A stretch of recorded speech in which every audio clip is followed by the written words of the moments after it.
this week the NIL Advisory Board that the athletic department has launched or has announced. Cody Carlson joins us. Paul, Craig, David Smoke on 365 Sports. Cody, first of all, thank you very much for your time. So what exactly does the advisory board do? Well, before I get to that question or answering that question, let me thank you for having me on. I appreciate the opportunity to kind of explain that. So the advisory council, and you'll probably look at the bios of the individuals that are on that. You know, they've been leaders at Baylor in different positions, you know, as regents, as supporters. You know, they were their students, really value Baylor and also all of the interaction that they've had with them. They know Baylor very, very well, and they know what the departments, what the goals, what the mission of Baylor is. And so, you know, it's great for us to have, as I've been working with Startup Waco and GXG and talking a little bit with Sic'Em 365 about, you know, how do we respond to the needs of student athletes and the opportunities that they have. It really makes a lot of sense to have an advisory council that knows Baylor well, knows Baylor inside and out, is for Baylor, and is assuring that any NIL programs that interact with Baylor have alignment with the mission and the values and the priorities that Baylor has. So really they're looking at it as not a operations team. These guys are very busy. They're businessmen. They have tremendous obligations already, but they're also very committed to making sure that Baylor finds sustainable, mission-oriented NIL opportunities and answers. Cody, do you get the impression that perhaps Baylor's been doing more than what maybe the fan base realizes? Yes, you know, we've been interacting with Baylor. You know, Startup Waco and GXG have been interacting with Baylor for some time. You know, with guidelines that have been given by the NCAA really at the beginning of November, before they were digested by the university, Baylor was a little bit handcuffed, and other universities as well, in their interaction with NIL entities. And so Baylor, I think, wisely was cautious. I know that it probably could seem from a lot of the alumni or fans of Baylor, or even if one was wanting to get something started, that it was too slow. But I think it was, you know, there were clear barriers, and maybe the fact that it was so vague in how they could interact presented these barriers that they weren't going to step over. So when they did get those kind of the guidance on what is permissible and what is impermissible, they started acting very quickly. And that's really when this advisory council became active. Certainly they're connecting us with different departments at Baylor to make sure that our priorities are aligned with theirs, to make sure that, you know, student athlete development dovetails into what Baylor's already doing in the athletics department through their Baylor Built program. And as they're preparing champions for life, you know, exactly what does that mean? And so to be able to go to an advisory council and to kind of, you know, ask questions, get clarification, get answers from Baylor, that's an invaluable council at this point. What are the biggest negative issues you deal with right now as opposed to, and then maybe follow that up with some of the positive things that you just need to get in the pipeline? Yeah. So, you know, I would say the negative issues are certainly the rules that, you know, the guidelines are, you know, while they are in place, I would say it's the regulatory environment is the biggest challenge, right? Because it truly isn't equal for all universities, both because of the size of the alumni base, but also because of the values and the mission that are distinctive and different all over the country. There's also the state laws that inform what can and cannot be done. Those are not equal either. I know that y'all have had Dr. Livingstone on the program to speak specifically about changes at the NCAA and the new president and her role as the chairman of the Board of Governors and also on the Transformation Committee. Those really encumber a lot of institutions, particularly Baylor, because Baylor has a distinct mission, and we're already going to have to build an NIL program differently than other schools. But when there is no regulatory environment, you always feel like you're up against a real strong force.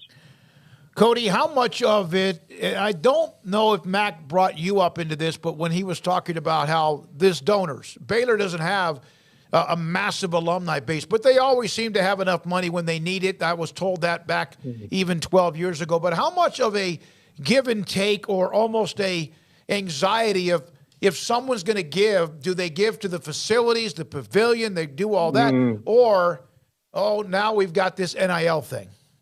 Right. I totally, that's right on the mark. And I totally understand that. And I think, people feel that tension.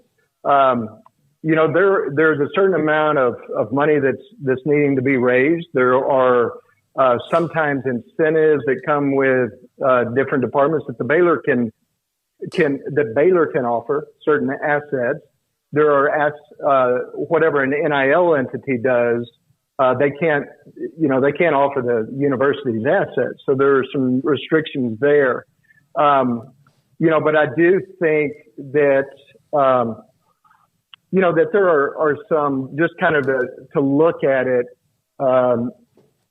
totally. I think our alumni really agree with the way that Baylor approaches not just education, but also the way that they develop their student athletes. And I think there's a lot of people that want to get behind that. Baylor is responsible for all students that come to that university, regardless of whether they are on athletic fields or in the classrooms or both.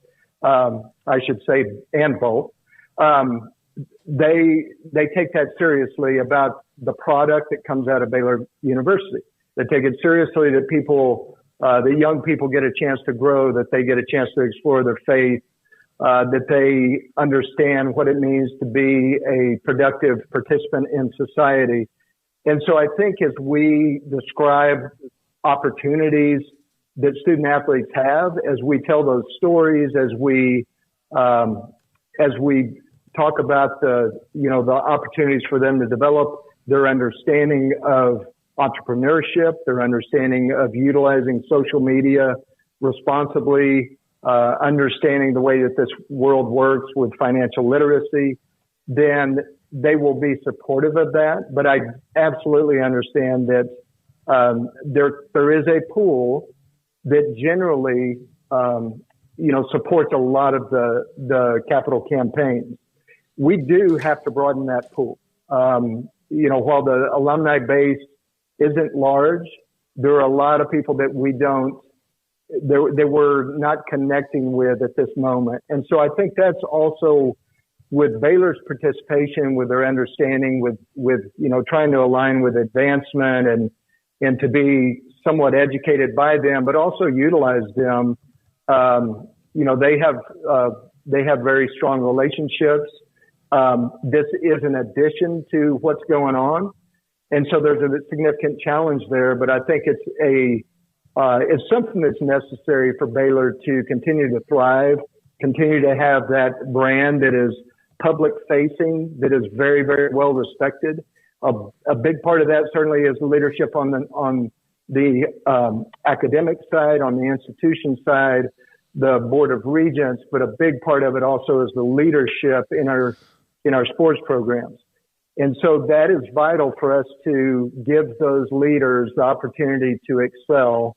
And we just need to get busy, explaining where the opportunities are and what the needs are. where do you find the most fertile use of those NIL dollars for athletes that benefit the athletes that are going to benefit both sides? Because Cody, as you know, and one of the questions I've always had about this, and I think a lot of people have, is if I'm a big donor at a big school and I pay for a quarterback to come and I'm giving a bunch of money because that's where I really like this guy and I think he's going to change everything, and then he 2 years in the transfer portal washes out and doesn't help, maybe I'm not going to give that money anymore because I don't feel as a solid investment. So how do you match what's good for the athlete and what's good for the donor? Yeah, I mean that's a great question. Yep. What's the return on that investment? And it's really not a simple answer. I mean, we feel like certainly with Baylor and the way that Baylor's coaches pour into to student athletes, particularly once they're here. And that really, when we're talking about NIL dollars, we all know that, it cannot be used as an incentive to attend a university, whether it's to the transfer portal, whether it's, high school recruits.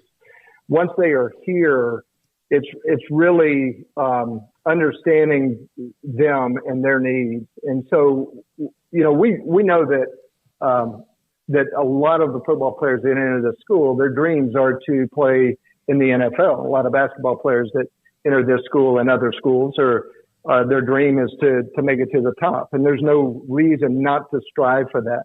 But the reality is, even if you happen to play professionally, and in the vast majority, 98% or whatever that is, do not, there is a lot of life to live, right? And so to understand not just how to live that life, but to thrive in that life, to understand their skills, their interests, we feel like it's a continual education for them in some ways, because their mind can be, and I was this way. My mind was consumed with the pressure and the performance on the athletic field.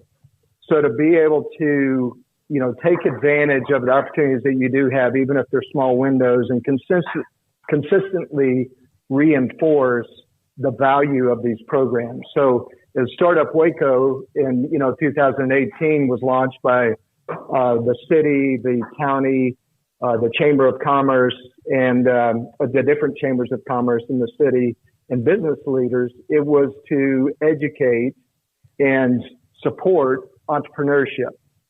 So, with student athletes, you now have 500 entrepreneurs that became entrepreneurs overnight as soon as the Supreme Court upheld the California ruling. And they're interested in that. And so because they are interested in that, we need to provide them something that continues to develop that interest, but also guides and directs them to kind of their passions, their interests.